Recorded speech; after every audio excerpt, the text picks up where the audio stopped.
From dog tags to ownership, heroes take the lead. Stories of veterans building dreams with passion, drive, and speed. From service to success, we're here to inspire the quest. Dog tags to ownership, we're the best. Take the prize.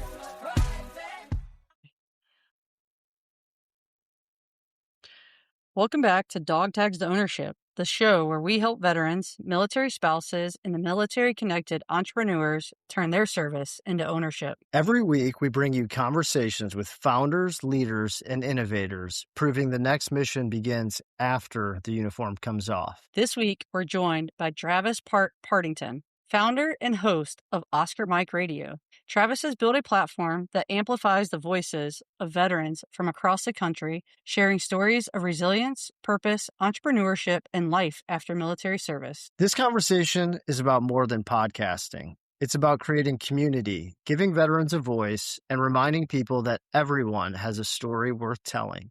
Travis is a unicorn in the podcasting world. This week, on Thursday, 16 July, he will air his 500th episode. If you are like me and trying to figure out how long Travis has been podcasting, that is over 9.5 years. Congratulations, Travis, on reaching 500, and we wish you 500 more amazing episodes. And without further ado, let's get into the interview. Today, we are extremely excited to introduce our guest to the show, Travis Partington. Travis is a U.S. Marine veteran who served in the late 1990s before transition to civilian service. He is the founder and host of Oscar Mike Radio, On Mission Always. The show is dedicated to sharing authentic conversations from across the military community. Travis, welcome to the podcast, and thank you so much for joining us today to discuss your journey from dog tags to ownership. How are you? Doing great to be here. It's been like a minute, and I'm happy to get to talk with you. Yeah, I'm super pumped to bring you on the show today to talk about your journey. You and I met, I guess it's been a few months now, down at Military Creator Con. We spent a lot of time together, got to know each other, and I just think that you're an amazing human and an amazing person, and I love everything that you're doing. But before we get into Oscar Mike Radio and all of the things that you have coming up and that you're building, can you first just tell us a little bit about yourself and your military service? Sure. So my name is Travis Partington, lived all across the country in different areas of my life. In 1995, I joined the Marine Corps from Shreveport, Bossier, Louisiana. My parents had moved us there and, did real well in the ASVAB. And so it was like, hey, we got a smart Marine here. I'm like, okay, cool. What's this mean? And I go through boot camp in San Diego and all that. And it was a really proud moment when I became a U.S. Marine, I will say. And then I get to MCT. It was before the Crucible. And at the end of the Crucible, they announce your MOS school and billet. And they're like 7222 Hawk Missile Systems Operator. And everybody was like, what the heck is that? And I asked, his name was Captain Wolf. I remember this like clearly. I'm like, sir, what's a Hawk operator do? He's like, Marine, I don't know. But guess what? When you get to Hawk School, they will teach you everything about it. And so I spent 4 months at Fort Bliss in Texas, in El Paso, learning about the Hawk missile system. And it's essentially a missile, as long as your car weighs 1,500 pounds, and we fired at airplanes and all kinds of stuff. And it was really cool. It's what I did. But there's a catch there. I get to Fort Bliss. Imagine this: you show up, you're in your little dress uniform.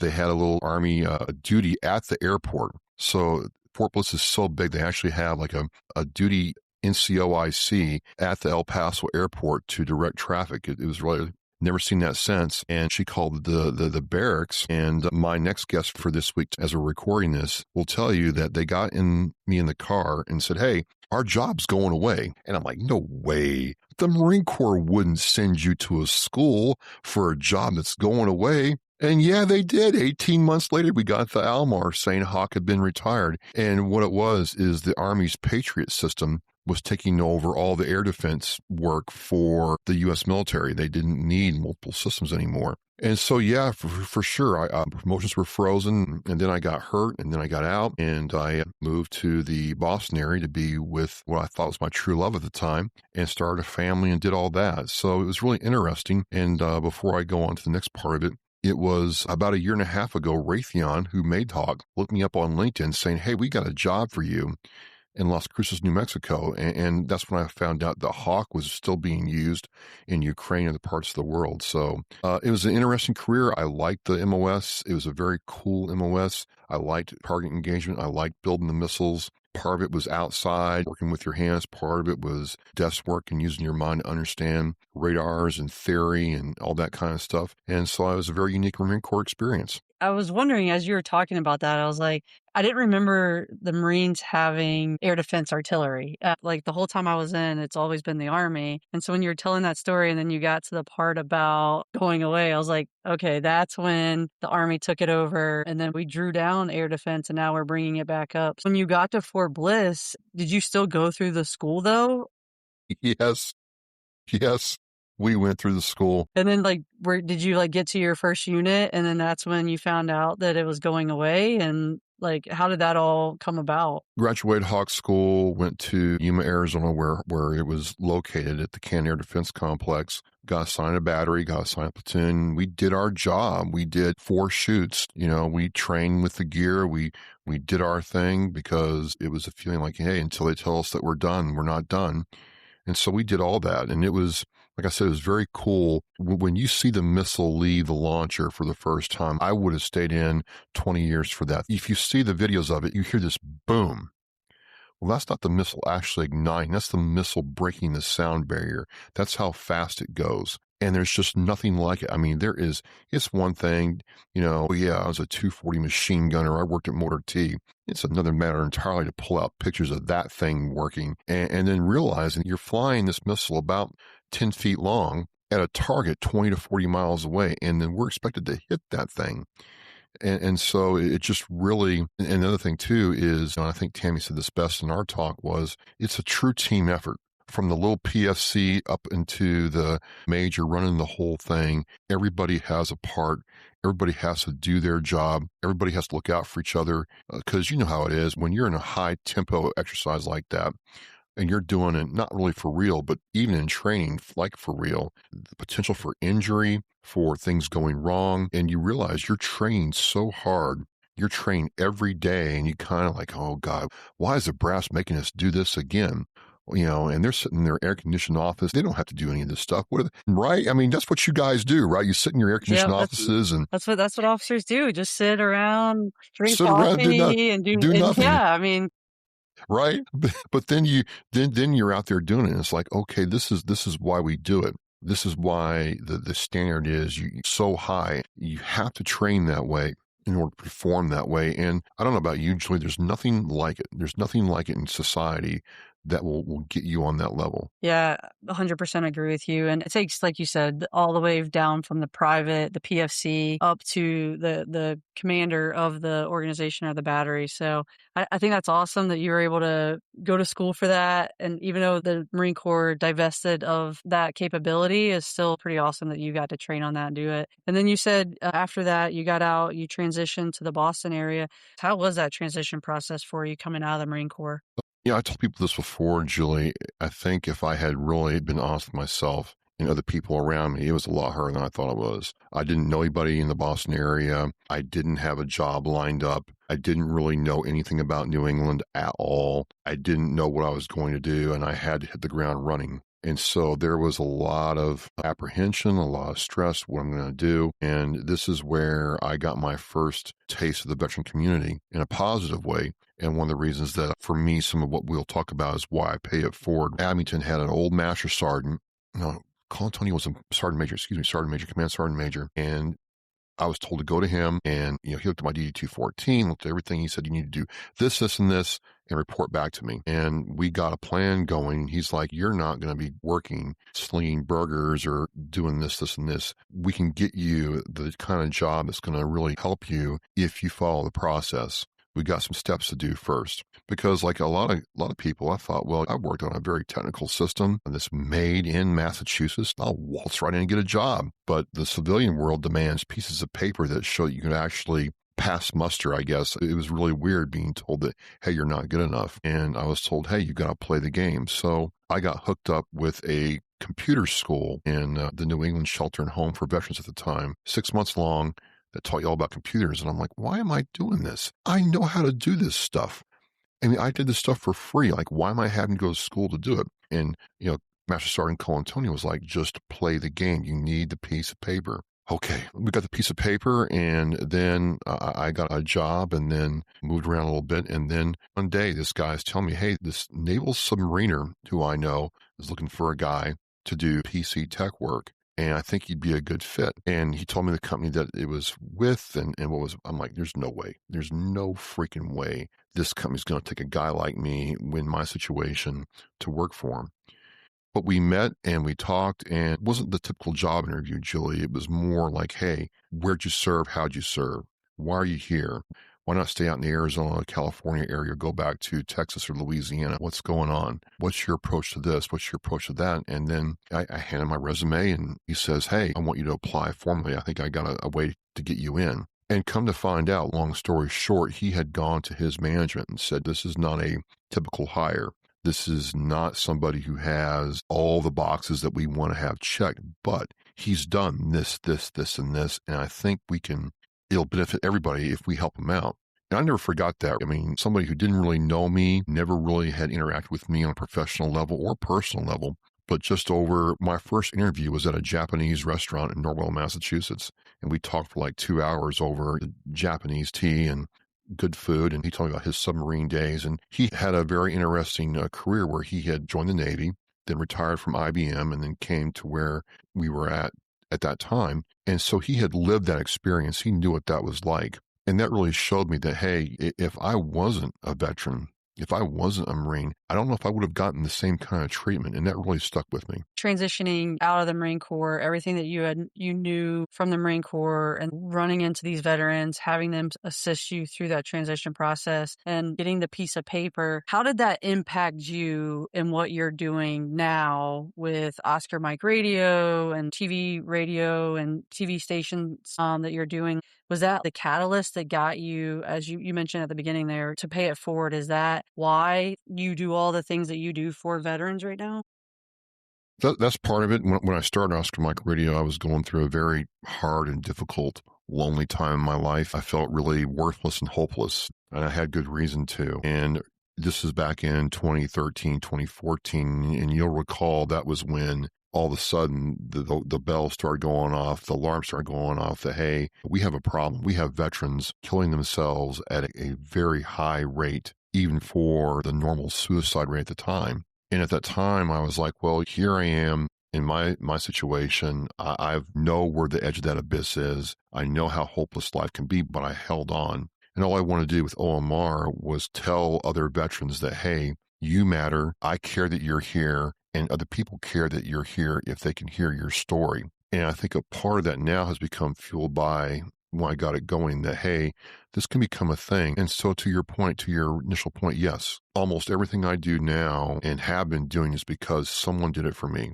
And someone did it for me who didn't have to. Bob did not need to put his neck on the line for me at all. Joe Colantonio, God rest his soul, did not need to spend the time with me that he did. There have been a couple other veterans who have taken time out of their day to counsel, mentor, and just give an attaboy or a swift kick in the rear end when I needed it. And I'm like, if they didn't do it for me, I couldn't do it now. And that's really the motivation for what I do. Yeah, and you had mentioned, you were going through a tough time when you started Oscar Mike Radio and everything that was going on in terms of the veteran community, even active duty community at that time. It was a pretty bleak time for a lot of people, rightfully so. GWAT just coming out of like the height of it, multiple deployments for folks, people starting to get out from the GWAT era, dealing with a lot of PTSD trauma issues. And so it was a very, very tough time. You starting Oscar Mike Radio, was that something that also helped you get out of that time as well? Was that a way for you to talk to other veterans, to talk to other folks, to really help your mental health as well when you started Oscar Mike Radio? 100%. I think you read it absolutely 100% correct. And not in the way that I thought initially. It wasn't until like year number 3 or 4 that I realized, hey, the aspect of my life where I have to prepare a show, either talk about a subject or then talk to somebody else, edit the show, put the show out there, got me in a routine where I'm not feeling sorry for myself. I'm actually doing something. Hey, can you come to X location and talk to these people? And then meeting other veterans where they were to tell their story when a lot of them felt like, who's going to care about my story? So all that got me in this thing where I'm not really focusing on what I don't have or what I can't do or poor me. What it allowed me to do is feel a sense of gratitude to be able to talk to these amazing veterans at various stages in their lives and what they're doing, and realizing that we truly are an amazing community. And that started really changing my whole outlook on life. When you first started Oscar Mike Radio, what was the purpose behind it? And then how has it transformed now to your almost 500 episodes? I'm still doing the core mission, which is meeting veterans where they are to tell their story. And the core part of that is, yeah, every podcaster wants 1 million downloads and sponsors and their name in lights and awards and stuff like that. I'm no different than anybody else, but where I found the most success and the most gratitude for what I'm able to do is it's all focused on the number one. It's the one veteran in front of me. It's the one topic in front of me. And how can I tell their story in a way? And it's the one life that might be impacted by this work. I've had people come up to me who I don't know saying, hey, that was a really good show. I'm like, I don't know who you are. The really earth-shattering ones to me where I'm really just floored is when a family member will either email me or I'll see them in passing and they say, hey, you know what? I learned something about my dad, mom, relative that none of us knew that you got out of them. And that's when I realized that it was a good one. That was good work. No one can take that away from the guest or me. And so what it's done now is I've learned how to listen. I've learned how to meet people where they are. You know, I'm not here to judge. I might call you out on some BS if you're trying to snow me over, but I'm here to give you a place where you can be yourself without being flamed or trolled or realize your words are going to be taken and twisted in a way you didn't want them to be. And so there's this reputation that I think that I've made where this conversation is not going to be a waste of your time and you're going to be able to help somebody else with what we're trying to do.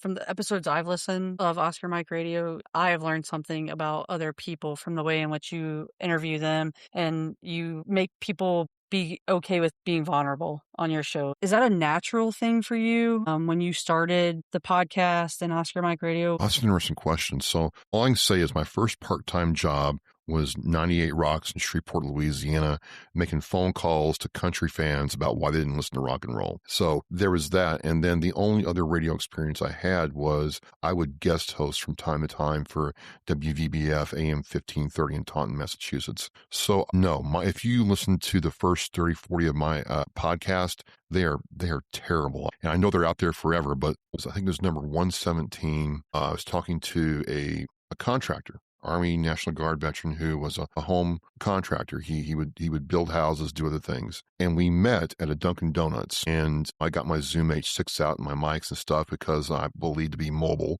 And I'm talking to him and we get done. I'm like, hey man, what'd you think? And he's like, I'm going to tell you honestly, Travis, it was kind of weird being in a Dunkin' Donuts doing this, but you know what? I had a good time. It wasn't that bad. I really liked talking to you. He's like, I don't know anything about this podcasting stuff. I got to tell you honestly, but he's like, you know what? If you add value to whoever you're talking to, I think you got something here. And that stuck with me because here's a business owner who's taking time out of his day where he'd rather be home. You know, he's worked a 12, 14-hour day, but told me that. And I think that's where it's like, okay, it's not about me. It's about trying to find what the person's value is or what they value and get out of them. And in order to do that, they have to trust you and they have to believe that you care about them. And I like to believe that I really do care. And then the last thing is I really try, this is something I had to work at, is I really try to listen to what you're saying and then respond accordingly. So I wasn't trained for this. I've never been to broadcast school.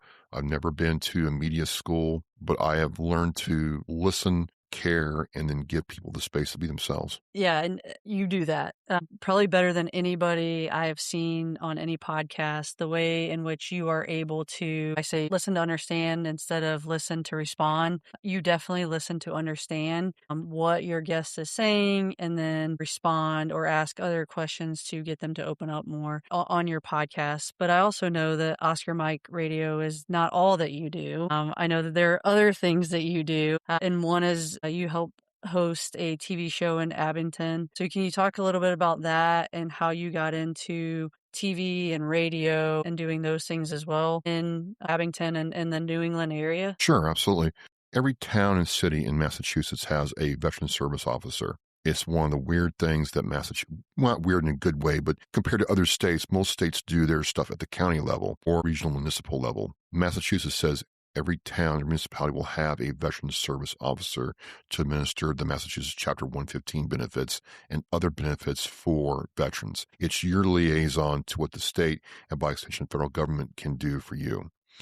In this case, Adam Gunn, a retired Naval Chief Petty Officer, was like, hey, I want to do a TV show, but I'm not really comfortable being on TV. Adam's a great guy. He's a very articulate, well-spoken man, but he's like a lot of people. They don't like being on camera. And he asked me to do this. And I'm like, well, I already brought rocks in my rucksack. I don't know about this. And I started looking at it because he's like, I want to provide this for people in Abington who can't get out to meetings or the Legion or other things. And so I started looking at it and I'm like, okay, well, I kind of did this with Oscar Mike Radio. We're doing it in a little different way, but let's figure it out. And so I started planning a show based on being able to tell people about things going on in the town of Abington. So it was a process. Even though this is volunteer, I had to swear in front of the board of selectmen that I was a representative of the town. And it's really kind of different, right? I'm doing this TV show as me. I'm not getting paid for it, but I am by extension part of the town of Abington. It's really a cool aspect. It came up with Abington Veterans Muster because muster goes back to the Civil War in Abington. Abington's distinction was during the Civil War, they were the first town in Massachusetts to muster for the Civil War. Muster is command, but also kind of a noun at the same time. It's a really interesting word. I want the squadron to muster. Well, that's a command. But hey, we're going to muster in formation. We're coming together. It's two very different interpretations of the same word. I did that as a call to action in the title, and I started talking to people. And the cool thing about doing the TV show versus doing the podcast is, as you're experiencing right now, as you're doing the podcast, Julie, is you're having to watch many different variables at the same time. And yeah, make sure the dogs, the kids stays quiet. While you're doing this, watch the network traffic, watch this, watch that. Whereas with a TV show, there's a whole crew that kind of sets up the cameras for you. And then they get it going and they manage all of that. I can just focus on doing a TV show. So while it was less control than I had over the exact process, I was really able to connect with people that I talked with because Adam is saying, hey, we only want to do this for 30 minutes. We got to pack everything in 30 minutes. So I had to be really efficient. And it actually made me a better podcaster because I had to be able to be efficient. And these are people, a lot of them older veterans who have never been on TV before, don't understand certain things about media production, and who will go off on tangents and talk. You got to bring them back in. Or I get the veteran who, he's the cub, he's the life of the party, he's a jokester, and he gets on the TV camera and it's like, hey, Bob, how you doing? Oh, I'm fine. Well, how's it like coming home from Vietnam? It was great. You talked about holding your daughter for the first time after your military service. Can you describe how you felt when she was a beautiful girl? Okay, we got to get some life in there. And doing that in that time frame, that format, helped me become better at what I did overall. But also, it's the wildest thing. Like, you really don't know who's watching what you're doing at any given time. We had a gentleman from Louisiana catch the show on YouTube and reach out for help with a VA claim. And Adam was able to get with the people in Louisiana to help this guy out. And I'll be at the grocery store, I'll be at the American Legion, I'll be somewhere in Abington, and someone will come up to me, I watched your show with that person. I really liked it. I can't wait for the next one to come out. Who are you talking to next? And these are people that, again, a lot of them can't get out and do community events. A lot of them can't march in parades. A lot of them can't do this and can't do that. And they're connected to the veteran experience because of the show. So in that aspect, it's really rewarding. Other things I will say is, because I've done Oscar Mike Radio, it's opened up doors to things like MC work, Master of Ceremonies work, voiceover projects, video projects that I've done, other things that people want me to do because I guess they like the sound of my voice and they just want to have more of it. And so these things have started building the building blocks of the next phase of what I'm trying to do with OMR and other parts of my life. I would assume, I have never been to Abington. I've been to the Boston area, but I've not been to Abington. So now I'm going to have to make a trip and I'm just going to go around everywhere and ask if everyone knows Travis. And I'm going to say I'm a friend of yours because I feel like you're the hometown celebrity now in the town with the show and interviewing everyone. Is that an accurate statement? No. I've been told I'm celebrity, but I don't know. But you brought it up. So what is the next thing on the list for Travis Partington moving forward? There's two things, ma'am. Two things. We talked about one of them, but I'm gonna give you a bonus too here. I'm excited about the one that we already know about, but now I'm even more excited about the second one. All right, so I'll tell you the first one. Like a couple of years ago, it's Mother's Day, right? And I go out and buy Mother's Day cards, and I'm one of those dudes. I don't know if I'm doing the right thing here. Maybe you can tell me because you're a woman. I get my sister's Mother's Day cards. Is that overdoing it a little much, or is that just right? No, that's right. Okay. Yeah, that's good. So I get my sister's Mother's Day cards, and I'm the favorite brother, I guess. But I'm filling them out and I look at the back of them, and I see that they're made in China, and they're $7.50 a card. $7.50 a card, and I got 5 sisters and a mom and a half mom, and I'm like, wait a minute. This is like $75 with postage just in like what? And they're made in China. You need to tell me it was cheaper to freaking print them in China, put them on a container ship them here, drive them with UPS or whatever it is, than to make them here in America? And you charge $7.50 for a colored piece of paper with some writing on it? I got upset. So I have to ask you, so Hallmark used to be an American-based company in Kansas City. So now I gotta look this up. Did they go out of business? No. Well, no. Hallmark is still Hallmark, but you got to look at the back of the card. Some of them are made in the United States. Some of them are made in China. Some of them are made in Vietnam. Okay. But just because it says Hallmark on it does not mean it's 100% U.S. made. Yep. Okay. That makes sense. All right. And I've gotten some cards that are made right here in the United States and some cards that are made in China. I'm like, you know what? I can barely draw this. My penmanship is horrible. It's bad. I mean, you can barely read what I'm writing. I don't know anything about art. I don't know anything about color except for DaVinci Resolve and color grading. But I'm like, you know what? I'm going to do this. I'm going to start my own card company and make my own freaking cards, and I'm going to sell them. And I don't know how it's going to work out, but if I just sell these things for $5 a piece, one. And my idea was I'll start with military bases first and then see what Walmart or CVS thinks. And so, Julia, I didn't know anything, but I had this picture of these puppies, and I'm like, okay, I'm going to try to make a Christmas puppy card. And they were all in a line. So I took a picture of puppies, and I put some Christmas stuff around it and made it a red border and put some green writing with it. And my end was like, hey, get your cards from me. I made these. And if you buy $50 worth, I'll even send you a Christmas card when I deliver them. And it freaking worked. I made a profit my first time out. I didn't know much. I went to Staples Staples had a discount code to have them printed out. I'm like, okay, I'm going to print out 500 of these, 35% off. And if I sell them for this much, which was about $5 a card, I'll make out. And I sold them in $10, $20, and $50 tranches. And sure enough, I mean, if you were one of those women who bought a $50 set of cards, I came to your house and saying, I wish you a Merry Christmas. I wish you a Merry, and they freaking loved it.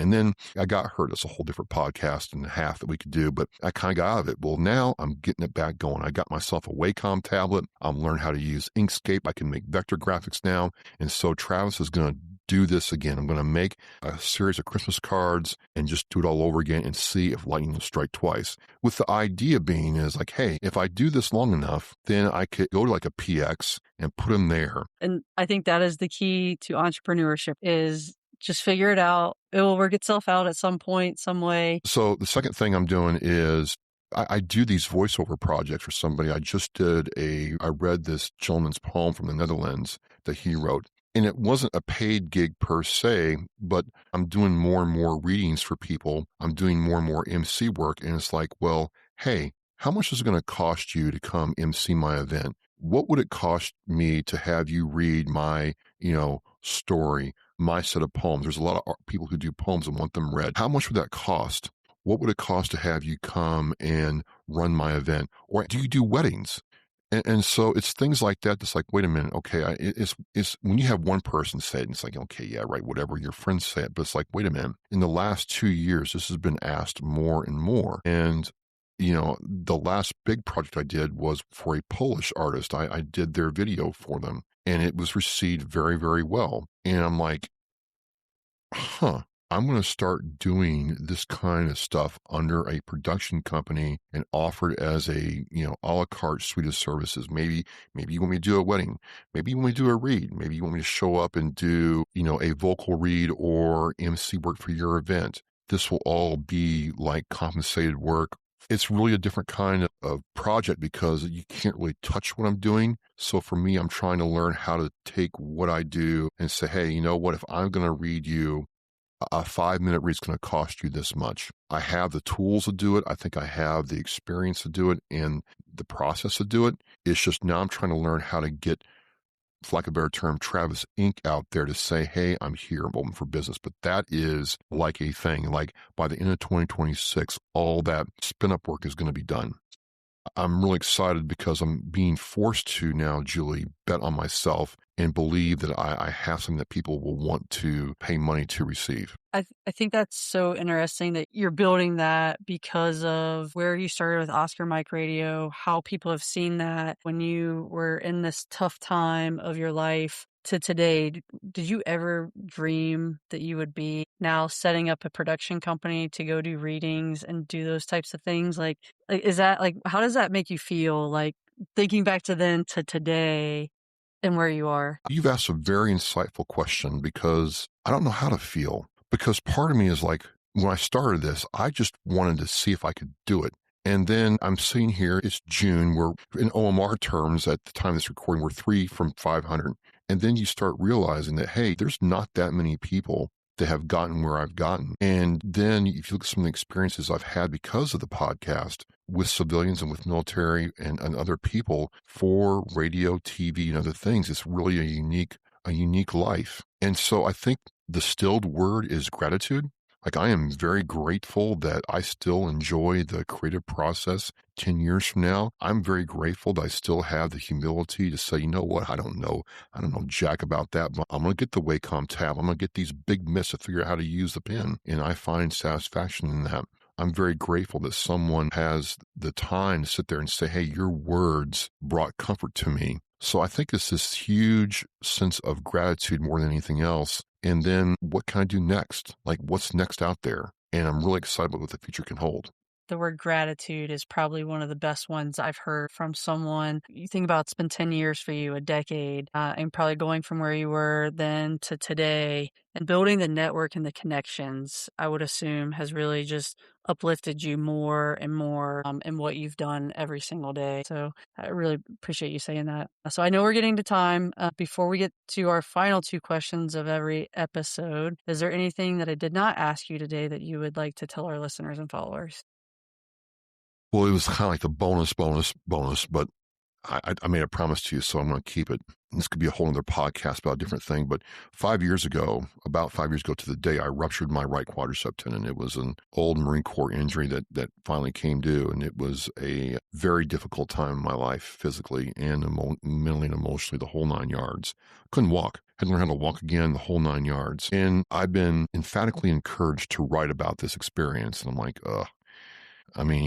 do we need another self-help recovery book out there? But I've been, again, emphatically encouraged by several people, Julie, that think that this is a fascinating story. And I started thinking about it. I'm like, I get why they're saying that. And I started writing about it, and I would get hung up because I remember how bad it was. How many times after PT, for example, I would sit in my truck in the VA parking lot, almost in tears because of just how bad the sessions were. And I knew it was for my own good, right? And then I'm at Military Creator Con and I meet, one of my friends. He's a Marine Corps veteran, Major Scott Houston, who's like, well, you got a choice. You can just write it and deal with the pain. Or, I don't know, Travis, you're a podcaster. You ever thought about doing a podcast on it and then turn it into a book? Hallelujah. Hallelujah. Hallelujah. So I am June 27th, 28th is when this happened 5 years ago. And I'm going to do a new podcast called Travis's Three-Sided Coin. Because during my recovery process, I thought of the concept, and it's not new, but this is how I did it, is motivation and discipline. And the coin is forged out of belief. And motivation gets a very bad rap. You've got that one veteran who says motivation is nothing. You're nothing. Motivation is just useless. And he's not wrong, but I think motivation gets a bad rap. I was motivated to do the discipline. And so when the discipline got hard, I called on my motivation to get me through those hard times. And so I'm going to do a second podcast. It's going to be done differently than Oscar Mike Radio, but a lot of what I've learned from OMR is going to be applied to this podcast. And I would say the first, 30, 40 episodes going to be like for the book. But then the idea is to bring in people who are in, orthopedic medicine, surgeons, psychiatrists, everybody to talk about really the science behind belief, because I had a psychiatrist I met, asked me about this part of my life and why I was able to do this. And she's like, well, you trained your mind, or the Marine Corps gave you the tools to believe in yourself to do this. And there's actual science behind this. So the idea is to do this as not like a self-help or get well kind of podcast, but hey, there's some bad things that happen in life. Life is pretty hard. And, I've got some pretty funny stories about it. Like when the 75-year-old grandmas are lapping me on the track, and here I am trying to do a quarter mile and I think I'm going to die, share that, you can recover too, and share that and see if what I did with Oscar Mike Radio will work again. Well, that is amazing. I'm excited for that to come out. I think that will be very impactful for many, not only veterans, but also just civilians who have gone through hard times and had to deal with injuries, athletes, and had to, like you said, motivation, discipline, right, to get to where they are going. That's exciting, Travis. I'm really pumped for you for that, and I can't wait to hear that first episode. Thank you so much. Okay, so our last of the two questions is there a book or a podcast that you have read, listened to, that has changed your perspective on life, or has been something that has really helped you in your journey? This book right here, The Warrior's Book of Virtues, is by 3 veterans who I admire very much. And this was a real primer for how to get through adversity. And I have gone back to it several times since I got this book. They just did an amazing job with this. This was copyrighted 2019. So I read this book and it really changed my life. And then when it comes to a podcast, Lauren Burns, civilian, has a podcast called The Redeemed Podcast. And, if you understand who Lauren Burns is and what her story is and how she has, structured and done her life since, what she went through. She was, I don't know if you remember the story of the little girl who was taken from her family in Texas over to Jordan and then rescued by former, Delta operators. Well, that was her. And meeting her, reading her book, and listening to her podcast, it's just an amazing story. And whenever I'm like, man, life is just kicking my rear end today, I'll listen to one of her shows and my soul is fed. 2 great recommendations. So thank you. All right. So our last question of every episode, Admiral William McRaven authored the book, Make Your Bed, Little Things That Can Change Your Life and Maybe the World. So Travis, do you make your bed every day? But hold on, pause. I got to take a bet. Matt's not here. Usually we bet. I bet that you do because you're a good Marine. I don't make it every day. I cannot lie. Every now and then I'll get motivated to do it, but that's only because it's like, well, I'm going to mess up again in 12 hours.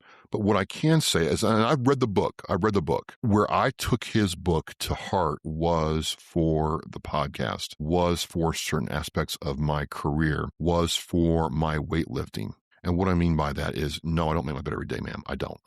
I'm just not going to lie to you. But it's the little things. Hey, Trav, you got to stretch this way so we can get your muscles ready to work because we're trying to repair what's there. Hey, you know what? You need to go through the checklist of your equipment and your microphone position, everything like that, so the experience is good. Hey, you need to make sure that you interact with your staff this way so you can get the outcome you want. And the lesson I learned from the book is everybody wants the big one-hit wonder thing that will change their life and just get them the money, the fame, the fortune, whatever. But to me, the message of the book is it's a bunch of little things done consistently over a sustained period of time that makes the most impact from you. And you can start with your bed. If you're wanting a place to start, it's your bed. And sometimes I do it when I'm motivated, and sometimes I don't. That it is true though, but that is, the book is, the premise is to do the little things to make the big things happen. So it's okay that you don't make it every day.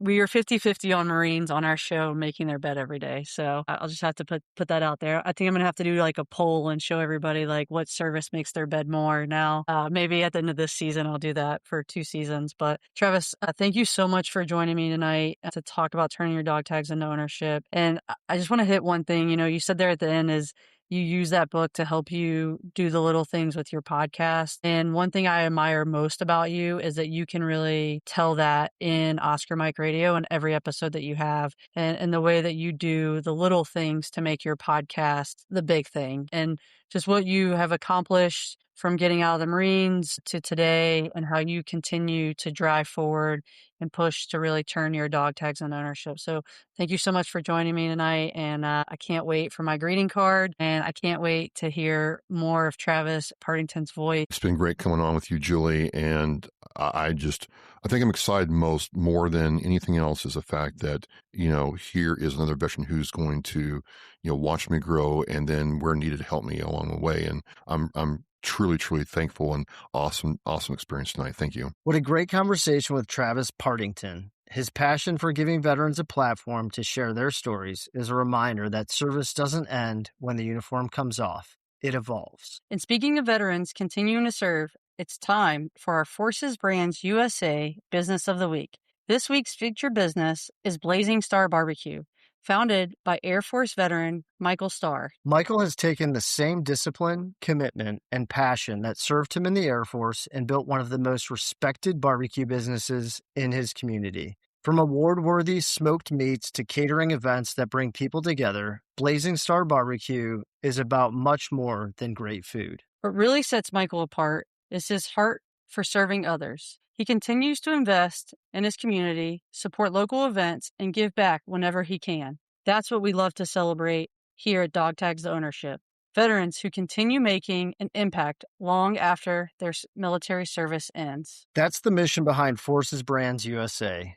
We're building the only online marketplace dedicated to military, veteran-owned, and military-connected businesses because we believe where you spend your money matters. Every purchase supports entrepreneurs who have already served our country and are now creating jobs, strengthening communities, and continuing their mission through businesses. If you're looking for an incredible barbecue for your next event, or if you're simply looking to support an outstanding veteran-owned business, be sure to check out Blazing Star Barbecue.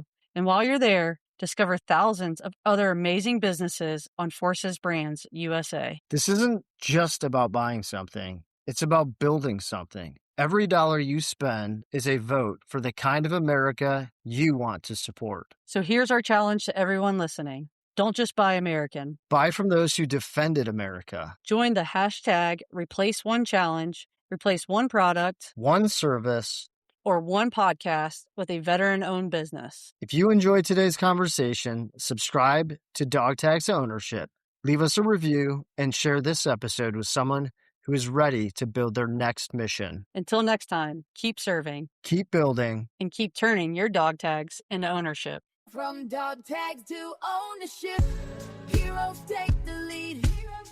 Stories of veterans building dreams with passion, drive, and speed. From service to success, we're here to inspire the quest. Dog tags to ownership, we're the best.